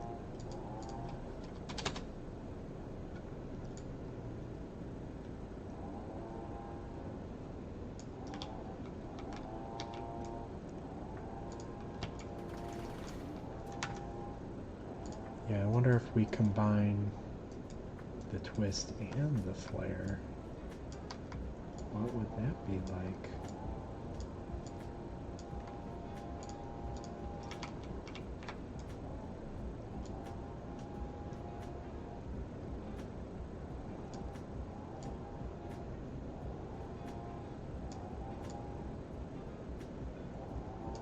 Can make some very organic looking buildings.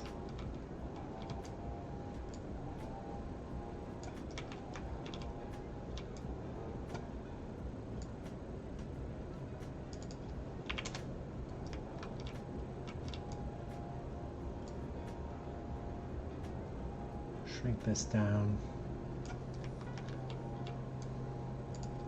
Maybe just -35. Yeah, this is starting to look like a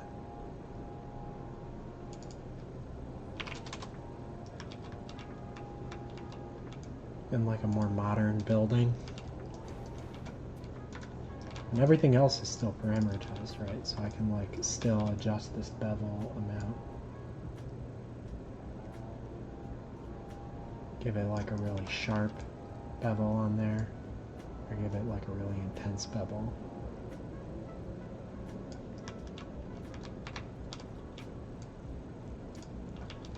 That's so cool.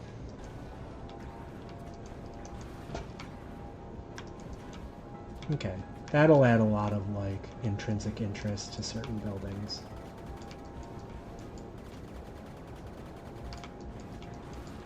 So I've still got a few things left before I can call this like totally figured out. We've been going for like almost 2.5 hours, so I'll wrap this up soon because I gotta get lunch or I'll die. But I know I've been quiet for a while. I've kind of just been like, once I start experimenting, I kind of stop speaking. Sorry about that. Here, wait, what if we flared this up at the top? But we made the bottom tile small and square. Zip. Actually, what if we did the bulge the flare in the middle? And take the intensity of the twist down just a little bit.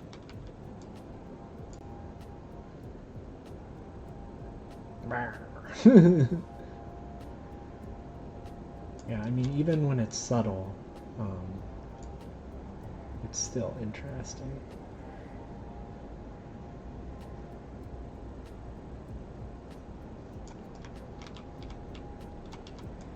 And if I apply union, it's still relatively quick.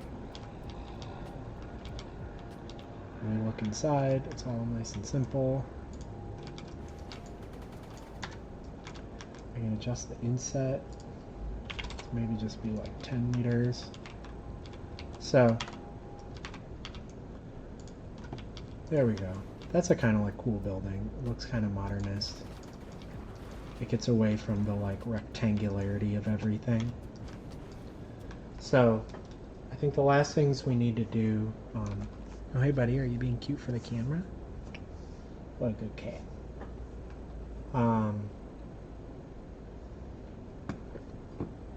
Sorry, I almost dropped my coffee. So yeah, I think like the last things we need are basically windows. I need to figure out how windows are placed.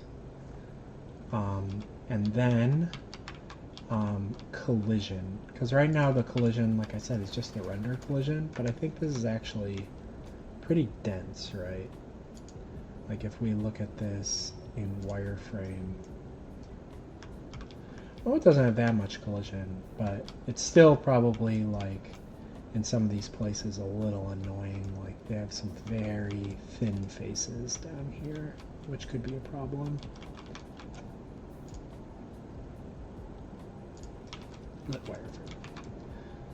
So I'm gonna think about I think the Windows one. So the two things that I was getting out of Windows was, first of all, that I liked instancing them, because by instancing them I could like shoot the windows out. Like I could detect when you've shot a window, and then I could remove it from the instant static mesh and spawn a particle system, and then there would be like a window on fire. Additionally, like it was more a material effect, but I want to make sure the materials like saturate its own UV space, so that as you move away from the window, they stretch out horizontally and they become like horizontal bars on the building when you're LODing the building. So let's see. We can. What can we do? So like one thing would be to just like append a bunch of planes onto all these floors. before deforming it, and then we would have a bunch of deformed planes. And as long as their UVs are good and their material set is good, that would at least have the advantage of like, they're positioned correctly, and they're stretching out from the material. But it would have the drawback where you couldn't shoot them out. Another option is they're just part of the material of this like inner material, but I think that'll be that could be trickier. I'd have to rewrite the material, and then I would need to carefully generate the UVs on these sides to basically, like, if there's like one window per UV and they're repeating UVs, then I would just want to stretch this out to the number of windows. That actually might be better, but then I couldn't shoot out the individual windows. The other nice thing about the instant static mesh is that instant static meshes have a per mesh random in their material, and I was able to use that to like hide or fade or change the tone of individual windows so that they're a little randomized.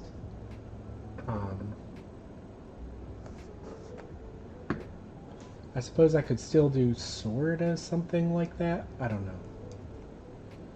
You know what? I think this is something that's going to require a little bit more brain power, and I just don't have brain power right now because I'm so hungry. So I think I'm actually going to call it right now. Well, we still have this nice sort of interesting image of like a successful building created in less time, I might add, than it took to make much less interesting buildings before. While I research what are the best options within Geometry Script for adding the windows. I don't think it's going to be like a per face material thing. I think I'm going to actually scatter them in the Geometry Script so that I can do vertex color and like random seed stuff just when I generate them. And then maybe for the destructible I come up with a different solution. But yeah. So my name's Max. This is Nightshift Galaxy. It's a game that hopefully we can put into early access before the end of the year, which would really be nice because I've been living on savings making this up until now. We do these streams every Friday. It's usually 2 or 3 hours. Lately, they're all going to be focused on generating environment art like this, because that's the big task that I'm doing in the game right now. You can also just listen to the lo-fi beats or appreciate my cat.